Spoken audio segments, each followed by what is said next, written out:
Hello everyone, a very good evening to all of you. स्वागत है आप सभी का हमारे ऑफिशियल यूट्यूब चैनल बैंकिंग वाला पर। ये सेशन आपके लिए अब मंडे, वेडनेसडे और फ्राइडे को रात को 10 बजे आएगा। ये सेशन आपके RBI grade B phase 1 phase 2 point of view से काफी खास है। खासकर अगर बात करें फेज 2 की तो फिनेंस एंड मैनेजमेंट जो सेक्शन है आपका फेज 2 का, उस नजरिए से काफी इंपॉर्टेंट है। लेकिन इस क्लास में आपको मैनेजमेंट के साथ साथ में फिनेंस के काफी इंपॉर्टेंट टॉपिक्स के बारे में भी जानकारी मिलेगी। वैसे ही आज का टॉपिक है बहुत ही खास है। आप सभी साथी क्रेडिट स्कोरिंग के बारे में जानते होंगे और इन स्कोर्स को तैयार करने वाली कंपनीज जिन्हें आप क्रेडिट इंफॉर्मेशन कंपनीज के नाम से जानते हैं, उनके बारे में भी आपने सुना होगा। हम वही बात कर रहे हैं स्कोर की, जिसके आधार पर आमतौर पर पहले यह धारणा थी कि आपको लोन प्रोवाइड किया जाएगा कि नहीं किया जाएगा, यह निर्धारित किया जाता था। लेकिन रिजर्व बैंक ऑफ इंडिया के द्वारा, हमारी फाइनेंस मिनिस्ट्री के द्वारा अभी हाल में ही इस बात को क्लियर कर दिया गया कि आपको लोन मिलेगा कि नहीं मिलेगा, ये आपका क्रेडिट स्कोर डिसाइड नहीं करेगा। लेकिन बहुत कुछ आपके क्रेडिट स्कोर पर डिपेंड करता है। जैसे आपके ऊपर जो लोन पर इंटरेस्ट लगेगा वो इससे डिसाइड किया जाता है, क्योंकि इसकी मदद से क्रेडिट वर्दीनेस के बारे में पता चलता है किसी भी कस्टमर के। ठीक है, तो इन सब के बारे में आज की क्लास में हम जानने की शुरुआत कर रहे हैं। जिस एक्ट के तहत देश में क्रेडिट इंफॉर्मेशन कंपनीज को रेगुलेट किया जाता है, उनका रजिस्ट्रेशन होता है, उसके बारे में ये जानकारी है, ये सेशन है। हम बात कर रहे हैं credit information companies regulation act 2005 की, जिसके तहत इन कंपनीज का रजिस्ट्रेशन होता है और इनसे संबंधित सभी नियम कानून यहां पर बताए गए हैं। एक बात अभी शुरुआत में ही क्लियर कर दिया जाए, देश में जितनी भी सीआईसीज हैं उनको regulate reserve Bank of India करता है और इनसे संबंधित शिकायतें भी हैं वो आरबीआईओएस 2021 के तहत ही सुलझाई जाती हैं। तो अब साथियों क्लास की शुरुआत करते हैं। स्वागत है आप सभी का। सेशन को लाइक करिए, दोस्तों को शेयर करिए। तो समय में यानी कि टाइमिंग में थोड़ा सा चेंजेस है, याद रखिए। अब ये क्लास आपकी मंडे, वेडनेसडे और फ्राइडे को रात को 10 बजे हुआ करेगी। ठीक है, ऑल्टरनेट डेज पर। टॉपिक के बारे में आपको जानकारी दे दी गई है। शुरुआत करते हैं इंट्रोडक्शन से। इस पर्टिकुलर एक्ट की जब बात की जाती है, इसे कब पास किया गया, कब से ये इफेक्ट में आया, तो credit information companies regulation act, जिसे हम सीआईसीआरए के नाम से भी जानते हैं, 2005, इस एक्ट को पार्लियामेंट ऑफ इंडिया के द्वारा पास किया गया और एनफोर्स किया गया कब? दिसंबर 23, 2005 से। तो 23 दिसंबर 2005 से इसे एनफोर्स किया गया। इसका मेन पर्पस क्या है? इसका मेन पर्पस देश में जितने भी क्रेडिट इंफॉर्मेशन कंपनीज हैं उनको रेगुलेट करने से संबंधित है। साथ ही साथ में it ensures safe, efficient and responsible credit information system in India. देश में जो क्रेडिट इंफॉर्मेशन सिस्टम है उसको दुरुस्त करना, उसे ट्रांसपेरेंट और सेफ बनाना, यह भी इसका मुख्य उद्देश्य है। अब सीआईसीज देश में जो क्रेडिट कंपनीज हैं और देश में जो ये इंफॉर्मेशन वाला हिस्सा है, ये कैसे काम करते हैं इसे समझ लेते हैं। क्रेडिट इंफॉर्मेशन कंपनीज की बात करें तो ये कंपनीज, इनको रजिस्टर्ड किया गया हो या इनकॉर्पोरेट किया गया हो कंपनी एक्ट 1956 या 2013 के तहत, और इनको रिजर्व बैंक ऑफ इंडिया के द्वारा लाइसेंस प्रोवाइड किया गया हो इंफॉर्मेशन को कलेक्ट करने, मेंटेन करने और शेयर करने, किससे संबंधित? Credit information. कहां से? बैंकिंग इंस्टीट्यूशन से, बैंक से। ठीक है, फाइनेंशियल इंस्टीट्यूशन से, एनबीएफसी से, इंश्योरेंस कंपनी से। तो इन सभी संस्थाओं से ये कंपनीज क्या करती हैं? इंफॉर्मेशन को कलेक्ट करती हैं और उस इंफॉर्मेशन के आधार पर क्रेडिट स्कोर तैयार करती हैं। अब क्रेडिट इंस्टीट्यूशंस यानी कि ऐसी संस्थाएं जो क्रेडिट डिसबर्स करने का काम करती हैं, उनमें बैंक्स हैं, एनबीएफसीज हैं, हाउसिंग फाइनेंसिंग कंपनीज हैं और दूसरे फाइनेंशियल इंस्टीट्यूशंस। क्रेडिट इंफॉर्मेशन से आप क्या समझते हैं? Data relating to loans, advances, repayment history, defaults and guarantees, ये सारा डेटा है जिसके आधार पर किसी भी इंडिविजुअल कस्टमर का या फिर कॉर्पोरेट बोरोवर का क्रेडिट स्कोर तैयार किया जाता है। ठीक है, अब कहानी को आगे बढ़ाते हैं। हमारे देश में इस समय कितनी सीआईसीज ऑपरेट कर रही हैं? तो देश में कुल मिलाकर 4 क्रेडिट इंफॉर्मेशन कंपनीज इस समय ऑपरेट कर रही हैं। उनके नाम आपके सामने हैं। सबसे पहले हम बात करते हैं ट्रांस यूनियन सिविल की। ट्रांस यूनियन सिविल पहले केवल सिविल के नाम से जाना जाता था। दूसरी है आपके सामने Equifax, Equifax Credit Information Services Private Limited. The third one is the Experian, and the fourth one is the CRF Highmark. तो CRIF Highmark ये 4 कंपनीज हैं. The first one is the TransUnion Civil, दूसरी है Experian, तीसरी है Equifax और जो चौथी है वो है CRIF Highmark. ठीक है. और ये सभी कंपनी जिस एक्ट के दायरे में ऑपरेट करती हैं वो है credit information companies regulation act 2005, या फिर शॉर्ट में बोले तो CICRA. ठीक है साथियों. अब ये क्रेडिट स्कोरिंग क्या होती है? देखिए, कोई भी कस्टमर बैंक में पहुंचता है और लोन से संबंधित इंक्वायरी करता है, एप्लीकेशन देता है. उसके लोन को सैंक्शन करना है कि नहीं करना, इस प्रोसेस को बोलते हैं लोन अप्रेजल प्रोसेस या फिर क्रेडिट अप्रेजल प्रोसेस. ये सब डिपेंड करता है KYC, रिलेटेड इंफॉर्मेशन, डॉक्यूमेंट्स और क्रेडिट स्कोर पर. ठीक है. इसके आधार पर हम किसी भी कस्टमर की क्रेडिट वर्दीनेस के बारे में जानकारी प्राप्त करते हैं, जो कि उसका लेन देन होता है प्रायर, यानी कि हिस्ट्री, उसकी पेमेंट हिस्ट्री, ट्रांजैक्शंस, पिछले क्रेडिट हिस्ट्री, और जो भी ड्यूज होते हैं अगर ओवर ड्यू हो रहे हैं तो इन सब के आधार पर उसका स्कोर तय किया जाता है. तो क्रेडिट स्कोरिंग जो है ये एक प्रकार का स्टैटिस्टिकल एनालिसिस है that lenders and financial institutions conduct to assess the creditworthiness of an individual. तो किसी भी इंडिविजुअल की क्रेडिट वर्दीनेस के बारे में जानकारी प्राप्त करने से संबंधित ये एक प्रकार का स्टैटिस्टिकल एनालिसिस होता है जिसे एक स्कोर के फॉर्म में तैयार किया जाता है. अब बात करें भाई, मार्केट में रिस्क है तभी तो इस प्रकार के एनालिसिस को कंडक्ट किया जा रहा है. तो रिस्क कितने प्रकार के हैं? एक छोटा सा सवाल आपके सामने यहां पर रखा गया है कि अगर पैसों में नुकसान हो रहा है, losing money due to wrong and non planned strategy. भाई किसी कंपनी को, किसी इंडिविजुअल को पैसों का नुकसान हो रहा है, फाइनेंशियल लॉस हो रहा है, और उसके पीछे कारण क्या है? उसके पीछे कारण है wrong and non planned strategy. इस प्रकार के रिस्क को हम किस कैटेगरी में बांटेंगे? इसे हम क्रेडिट रिस्क बोलेंगे, बिजनेस रिस्क बोलेंगे, मार्केट रिस्क, या फिर ऑपरेटिंग रिस्क. अब समझिएगा, बहुत सारे लोग जब इस छोटा सा क्वेश्चन है, इसका जब आंसर करेंगे तो उनका ध्यान केवल यहां पर होगा फाइनेंशियल लॉस या लूजिंग मनी. लेकिन किस कारण से ये हो रहा है? Due to wrong and non planned strategy. और ये किससे संबंधित है? आप किसी भी बिजनेस को शुरू करते हैं, किसी भी कंपनी को तैयार करते हैं, तो सबसे पहले उसके गोल डिसाइड करते हैं, और गोल को अचीव करने के लिए आप स्ट्रेटेजी को फॉर्म करते हैं. और स्ट्रेटेजी अगर गलत है, रॉन्ग है, तो ऑब्वियस सी बात है जो भी आप इन्वेस्टमेंट कर रहे हैं, जो भी पैसा लगा रहे हैं, उसमें आपको नुकसान होगा. तो ये किस प्रकार का रिस्क है? ये है बिजनेस रिस्क. ठीक है. ये कैसा रिस्क है? ये बिजनेस रिस्क है. जब हम बात करते हैं क्रेडिट रिस्क की, तो ये आमतौर पर ओरिजिनेट कहां से होता है? बैंक और फाइनेंशियल इंस्टीट्यूशन से होता है. कहने का मतलब, किसी बैंक के द्वारा किसी को लोन दिया गया है, किसी कस्टमर को, किसी कंपनी को, और वो पैसा डूब जा रहा है या फिर NPA में कन्वर्ट हो जा रहा है, रिकवर नहीं हो रहा. तो ये किस प्रकार का रिस्क है? Credit risk. ठीक है. मार्केटिंग रिस्क ये इंटरेस्ट रेट बेस्ड होते हैं. ऑपरेटिंग रिस्क ये किसी भी बैंकिंग या फाइनेंशियल इंस्टीट्यूशन के ऑपरेशंस जो हैं उसमें जो लूप होल्स हैं उनके कारण ये रिस्क तैयार होते हैं. इनको हम ऑपरेटिंग रिस्क बोलते हैं. अब एक तरह से देखा जाए, जो मोटा मोटी बेसिक टाइप्स ऑफ रिस्क हैं, इंपॉर्टेंट जो रिस्क हैं, वो आपके सामने है 4.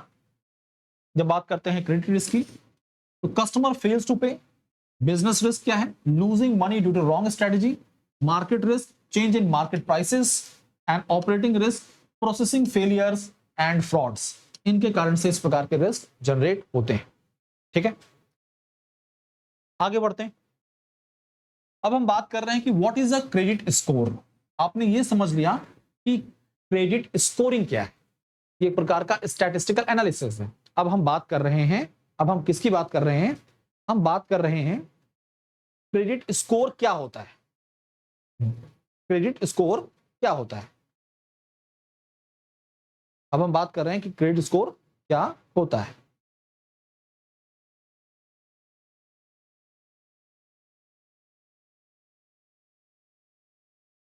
A credit score is the statistical analysis. कैसा एनालिसिस है? स्टैटिस्टिकल एनालिसिस है किसी भी इंडिविजुअल, किसी भी कस्टमर, किसी भी पर्सन के पास्ट क्रेडिट डीलिंग्स का, एंड रिप्रेजेंट हिज और हर क्रेडिट डिसिप्लिन. मतलब किसी भी इंडिविजुअल, किसी भी कस्टमर के पिछले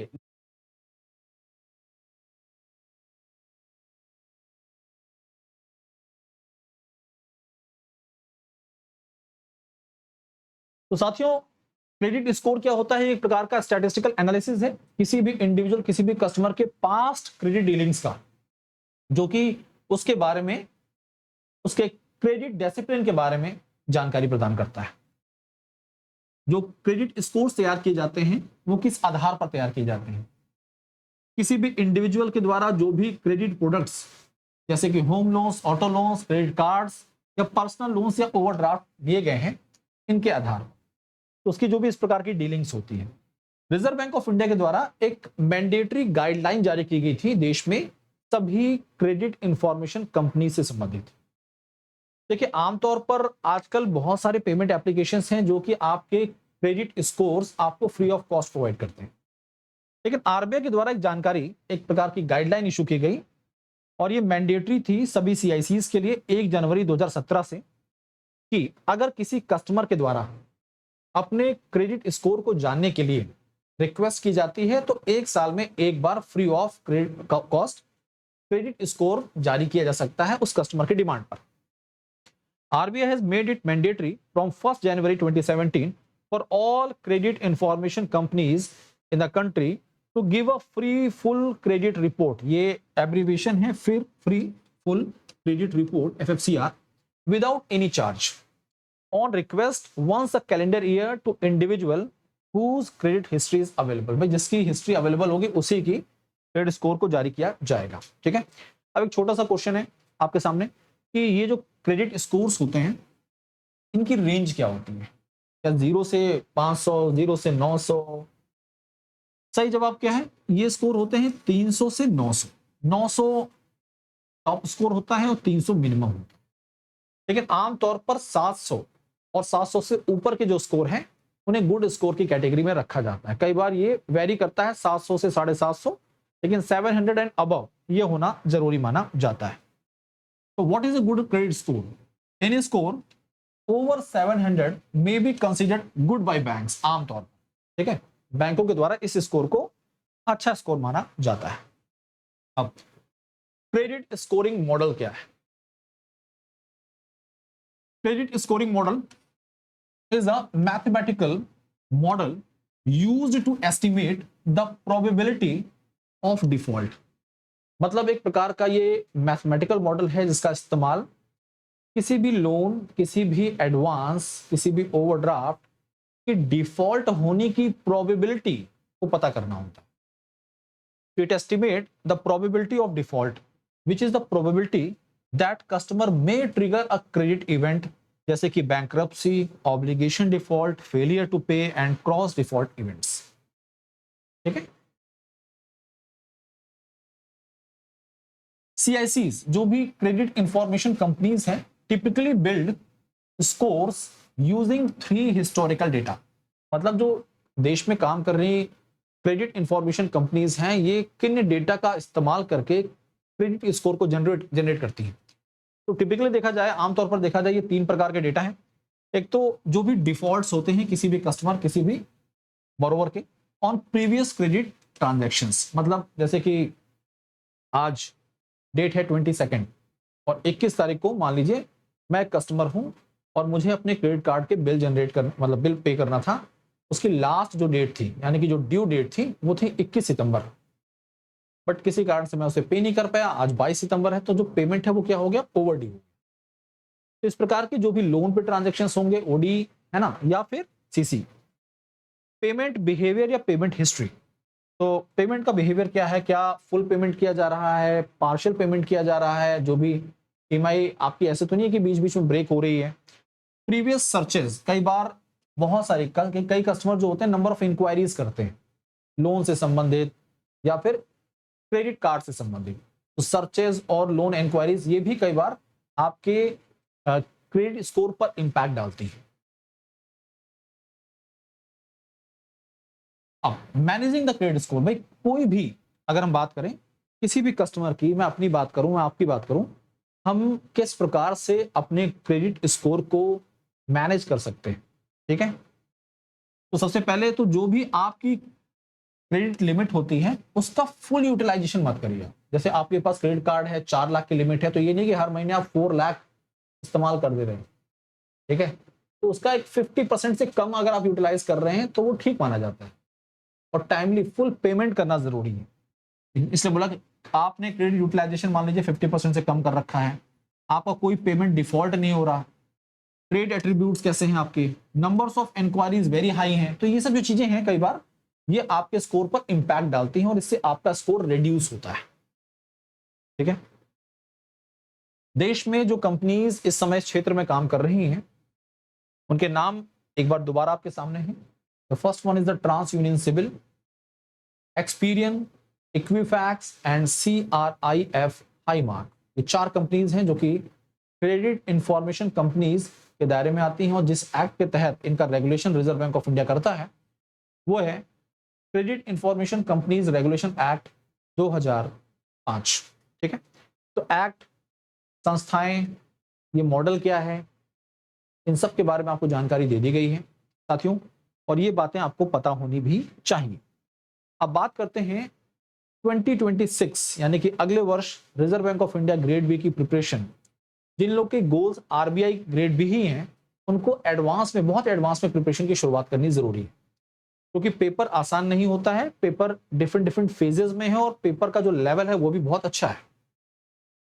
पेपर का लेवल जो है अच्छा है, ठीक है साथियों। अब बात करें आपके लिए आपके एग्जाम की प्रिपरेशन को बूस्ट करने के नजरिए से Samarth RBI grade B foundation batch 2026 phase 1 phase 2 launch कर दिया गया है, जिसकी कॉस्ट जो है वो बहुत ही अफोर्डेबल है, मात्र 2299 2299। आपके पास बहुत ही अच्छा ऑफर चल रहा है इस समय, इसके साथ अपने आप को एनरोल कर सकते हैं, ठीक है। अब देखिए इस समय ऑफर चल रहा है और ऑफर के तहत आपको चीजें बहुत ही बेहतर कॉस्ट में अवेल हो जाएंगी। बैंक महापैक आपके लिए इन कॉस्ट पर है और ऑफर प्राइसेस काफी इफेक्टिव हैं इस समय, तो इन ऑफर प्राइसेस के तहत आप जुड़ सकते हैं हमारे प्लेटफॉर्म के साथ। साथ ही साथ आपकी जानकारी के लिए बता दें कि बैंक महापैक वन स्टॉप सॉल्यूशन है, क्योंकि इसके अंतर्गत 18+ बैंक एग्जाम और इंश्योरेंस एग्जाम कवर किए जाते हैं। आपको 100+ बैचेस का एक्सेस मिल जाता है, तो ये सारी फीचर जो हैं ये आपको बैंक महापैक के साथ मिल जाते हैं। अब हमारा YouTube प्लेटफॉर्म में देखिए आपके बहुत सारे साथी हैं जो GIB एग्जाम यानी कि बैंकर बन चुके हैं, बैंक एग्जाम में सिलेक्शन ले चुके हैं, बैंकर का काम कर रहे हैं इस समय। अब उनको बैंकिंग सेक्टर में आगे बढ़ना है, तो उसके लिए आपको GIB और CIB एग्जाम देने होते हैं। इन एग्जाम की प्रिपरेशन के लिए वो हमारे प्लेटफॉर्म GIB CIB वाला के साथ अपने आप को एनरोल कर सकते हैं, जोड़ सकते हैं, ठीक है साथियों। ये बैंक से संबंधित बुक्स हैं आपकी 6 book Drona set of combo set of 6 books 1299 में अवेलेबल है, हिंदी इंग्लिश दोनों बोर्ड में आपको ये किताबें उपलब्ध हो जाएंगी। फ्लिपकार्ट अमेजोन से आप ऑर्डर कर सकते हैं। ये मेरा टेलीग्राम चैनल है GA भास्कर सर। अब आपको मैं कैसे आप RBI ग्रेड बी बैच के साथ अपने आप को एनरोल करेंगे इसके बारे में थोड़ी डिटेल में जानकारी बता देता हूं। देखिए जैसे ही आप PW एप्लीकेशन में लॉगिन करते हैं तो मोबाइल नंबर से लॉगिन करेंगे, आपके पास OTP आएगा, आप PW ऐप के अंदर एंटर होंगे। जैसे आप PW ऐप में एंटर होते हैं तो आपको क्या करना है, सिंपली आपको जाना है बैचेस पर क्लिक कर देना है। सिंपल तरीके से सर्च करना चाहते हैं तो आप बैचेस पे गए, बैचेस पर आपने क्या सर्च किया, RBI ग्रेड बी।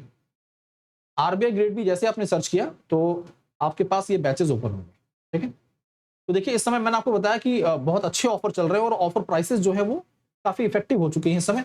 अब आपके सामने यहाँ पर Samarth RBI grade B foundation batch जो है उसकी जानकारी आपके सामने। ये देखिए ये बैच जो है आपके लिए अब इस समय ऑफर प्राइस के तहत मात्र 1999 में मिल रहा है, यानी कि जो प्राइस अभी बताई गई वो प्राइस पुरानी हो चुकी है। आपके पास बहुत ही अच्छा मौका है इस ऑफर प्राइस के साथ अपने आप को एनरोल करने का। अप टू 60% का ऑफ चल रहा है सभी एग्जाम पर। GIB एग्जाम बूस्टर सेल चल रही है इस समय, तो इस सेल के साथ अपने आप को एनरोल कर लीजिए फटाफट, ठीक है साथियों। और RBI grade B foundation batch जो है आपका वो 1999 में उपलब्ध है। इस बैच के अंतर्गत आपको फेज 1 फेज 2 दोनों ही कवर किए जाते हैं। आपको सिंपली क्या करना है, बाय नाउ पे क्लिक करना है। जैसे आप बाय नाउ पे क्लिक करेंगे, पेमेंट की डिटेल एंटर करेंगे और डिटेल एंटर करने के बाद देखिए आपको ये बैच जो है ये मात्र सब टैक्सेस जोड़ने के बाद 2009 की कीमत में मिल जाएगा। आपको बस प्रोसीड टू पे करना है और पेमेंट डन कर देनी है।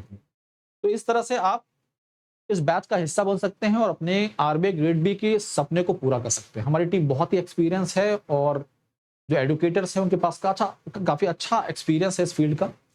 तो निश्चिंत होकर इस बैच का हिस्सा बन सकते हैं और आरबीआई ग्रेड बी के सपने को आप पूरा कर सकते हैं। आज के लिए अभी के लिए इतना ही। धन्यवाद। पढ़ते रहिए, आगे बढ़ते रहिए। और मैं आपको at the end Telegram channel के बारे में जानकारी दे दूं। ये मेरा टेलीग्राम चैनल है GAY भास्कर सर, इसके साथ अपने आप को जोड़ लीजिए, एनरोल कर लीजिए। Thank you, wish all the best, धन्यवाद।